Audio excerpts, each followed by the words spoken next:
All right, so today's video, I'm going to show you how to deal with a skittish dog that's locked in a backyard. Now, the call comes in as the officer uh, was actually looking for this dog over the last couple days and discovered that this person found the dog and was able to coax it in the backyard. And now they called animal control out there. So I'm going to break down the video and give you some tips and tricks off of it. That way, you can kind of put this in your daily routine. So first we're going to start the video, and the video is sped up just to avoid any copyright things, but you're going to hear the officer. Hi, handsome. Come here. I know. So one of the things right off the bat is the way she's talking to the dog, talking like in a high pitched voice. And I should say that this video is actually a really good example of how to get a dog. The officer did a great job. So there's going to be critiques on it, but it's strictly as a learning thing. I think overall, if this was someone I was training and this is how the call turned out, I would be happy with it. But so the first thing is you see she is going after the dog, and she's using a high-pitched voice, trying to be nice and soft and just trying to figure out kind of what the dog's demeanor is. I know. Hi, big boy. Hi, big boy. Hi, big boy. Come here. So here's a good spot to kind of see the dog's overall behavior.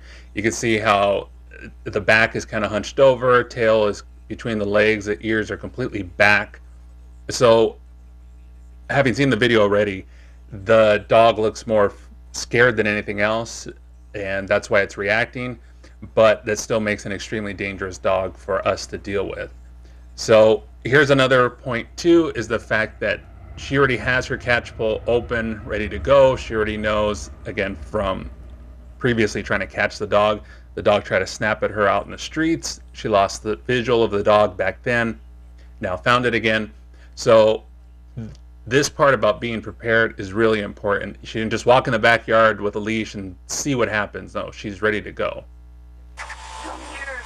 I know you remember me. So she kind of gets down low to make herself less, intimidating to the dog. Hi, big boy. And now the dog is looking for a way out. And you'll see the dog, there you go, attempt to hop the fence. So a dog that size can easily hop the fence if it kind of understood, if it ran backwards. So you have to be aware of that when you enter the backyard. Is what is their backyard situation? Is it, in this case, they were lucky, completely bricked in backyard, so there's really no chance of the dog getting out.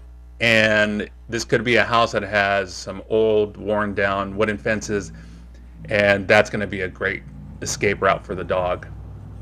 No, it's okay. It's okay. And the dog's still trying to get away from her. And this next part is, I want to just stop it so you can just see it and pay attention. The dog is just so freaked out that all she does is touch the dog a little bit with the metal cable. It's not even going around the dog's neck. She's not even touching the dog with the actual metal part of the catch pole. It's just touching it with the metal cable, and you'll see how the dog freaks out. So had anybody heard that and they see the animal control truck in front, they're thinking, oh my gosh, this officer, she's abusing the dog. And unfortunately, that is something you have to think about. Everybody has a cell phone these days. They're going to hear that and come out and try to record you just because they think they know what's going on. But of course, luckily for her body cam footage, it shows that there's really nothing going on. It's okay.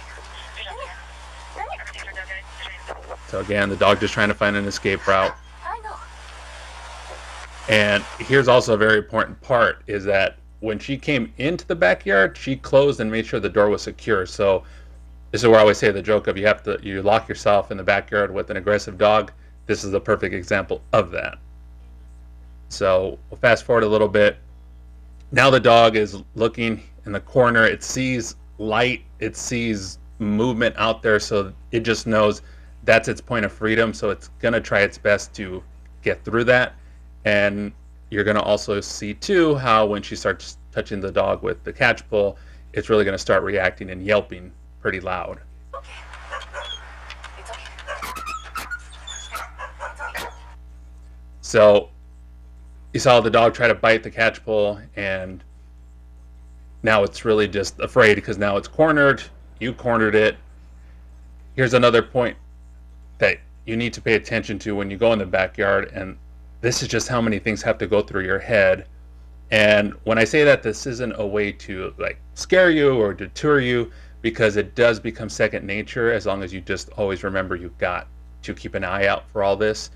Is you got to be careful for all these type of items here. These are things you can easily trip up on, and the dog can also trip and injure itself. So both of you guys can be put in a really bad predicament if you're just not aware of this. It's okay.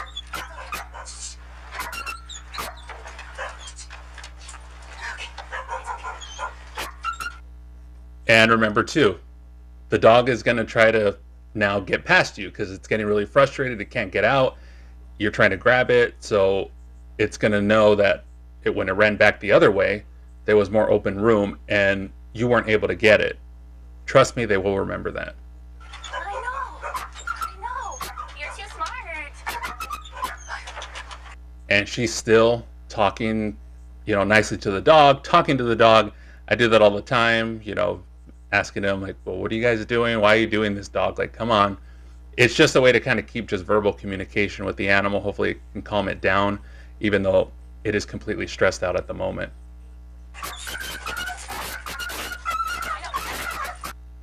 And as a dog runs past, she has the catch pole open and she's able to snag the dog. And here's one of the predicaments you can get into when the dog actually kind of turns and jumps on top of the catch pole. What makes it harder is, as you could see here, the dog's weight is now pushing down on the catch pole and pulling, the dog is essentially pulling itself down to the floor. And now you're trying to actually lift up the dog because you don't want it to put its head on the floor. So it kind of just complicates the situation a little bit more.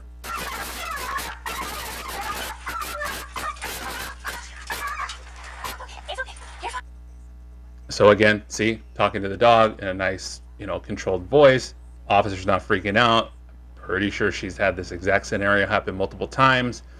And if this is like your first time seeing it, here again we have the predicament of the dog is now kind of laying half of its body now on top of the catch pole. So this is just something we have to worry about, because what can also happen too is that when it's putting this pressure, it can also start twisting the cable and it can actually start choking itself, which it's going to lead to a additional problem. Fine. You're fine. You're fine. You're fine. I know.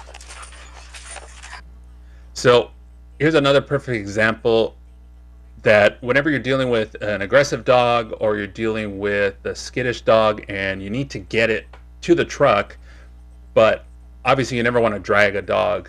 You always want to use some sort of technique, suitcase technique, or in this situation is a perfect example of using the dog's momentum, fear, however you want to put it, to your advantage. I'm going to rewind it a little bit, and you'll see here that I wanted to slow it down a little bit. You'll see here that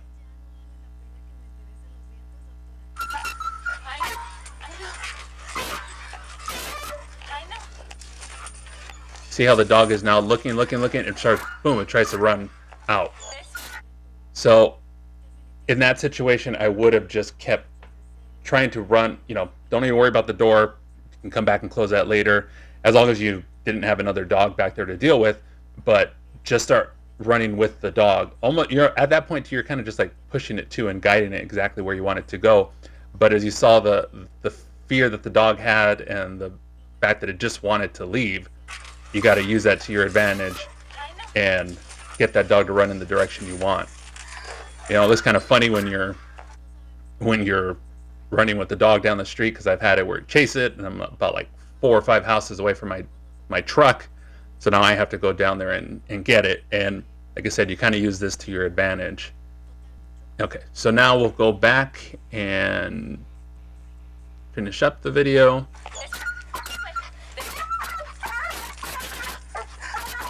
So again, the dog is completely freaking out on the catch pole, and that's why it's screaming its head off.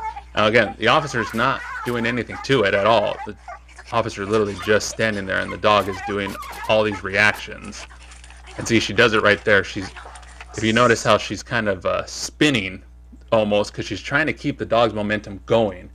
And that's the most important part, because the second they want to plop on the floor and not move, that's when you start having a struggle on your hands, or you're going to have to almost like deadlift them, use a suitcase technique, and then you're just running into a whole bunch of other problems. So she was using that same technique by just trying to keep the dog's momentum moving a little bit closer to the truck. Now, one of the things too, again, prepping ahead and just putting a critique, because we're here to learn something. If she kind of knew that there was a big dog she was going to deal with, it would have been a good idea to have the door open, and if she's going to use the ramp down as well. So just kind of keep that in mind. Again, the forward thinking, helps make things a lot easier.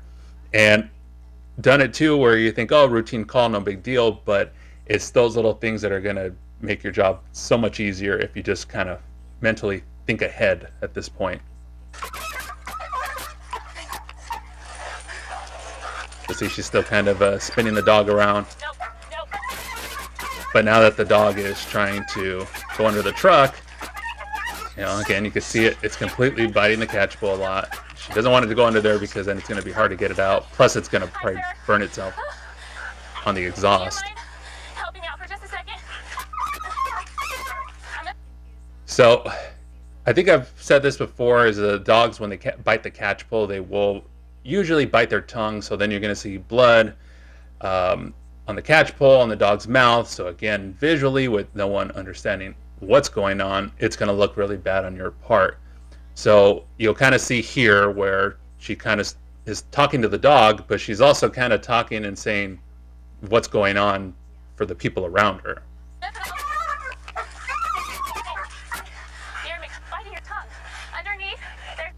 See, so she says it out loud, and I've done the same thing too. You just gotta like, hey, you bit your tongue. Like, oh, come on, buddy, why are you doing this? Like, I just want to take you in the truck. Let's go. It's cooler in there. And again, perfect example. Probably heard the dog yelping next door. Oh my gosh, what's that? Let's go be nosy. Let's go check it out. And oh, there's this officer that is, abusing the dog because it's screaming and biting, and you see she's doing absolutely nothing. But visually, this is where you got to keep your composure. This is where you have to think and calm down for a minute, because if you start acting and reacting to the situation, getting frustrated that the people are out there, and remember, you have no expectation of privacy once you're out in the open public like that, so they can film all they want. So just get it in your head now. Do not react to that stuff. Just keep doing your job. This is why you're prepping. This is why you're making sure that you're ready to go and minimize the amount of negative encounters you can have by not being prepared. Again, it's no big deal. Sure, it is weird that you're getting filmed and the person's kind of getting close to you. Now, you can't tell them like, hey, give me some room here because I don't want the dog to bite you, and I don't want to write another bite report because you got too close. You can tell them to give you some space, but as far as telling them like, you need to stop recording, I don't give you permission, just zip it. That doesn't count. It doesn't matter. You're out in public. So just know that going forward. So the officer in this situation, she needs some assistance. Luckily, the neighbor is nice enough to actually help her out and, get the doors open for her. And you can see, if you've never seen this setup, and you have the ramp and the larger dog cage. And again, the dog is completely just freaking out. And boop, there you go. She's using the momentum of the dog. Now the dog sees a new place.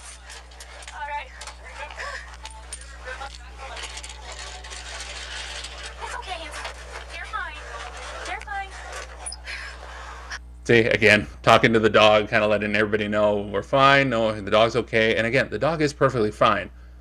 A lot of times too, once they're in the truck, you turn on the AC, so make sure you have that on too, because at that point they're going to be obviously getting a little bit hotter because they're exerting all that energy. Um, they do calm down now that it's dark in there. It starts getting cool in there, and then just the movement of the car, they will um, calm down a little bit. But as far as like your situation, it's over with. So now you have to do like a little bit of PR, like he's asking like, oh my gosh, where'd the dog come from? You can share some basic information. So people kind of get freaked out about like, well, I can't tell you, whatever. You can share some basic info. Obviously, you can't share like the name, address, phone number, like just out in public, but at least like, oh yeah, no, I found this dog like a couple of days ago. I tried to get it and I couldn't find it, and the residents really appreciate that because they kind of feel like, oh, I can just talk to you. It's no big deal.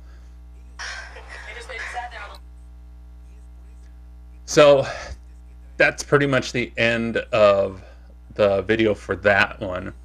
Um, so just some kind of things to go over again.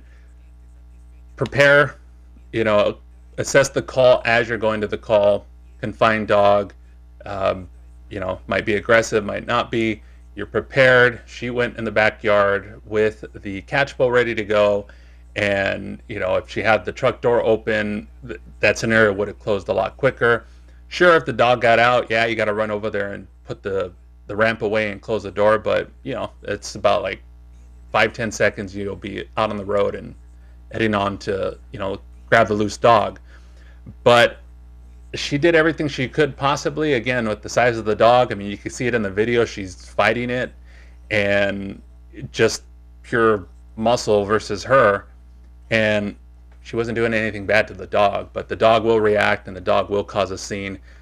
I've had it where the dog does that yelping, and you literally hear every dog on a 2 to 3 block radius start barking their heads off like crazy, because again, the dog is screaming that it's in pain and it's suffering, but it's just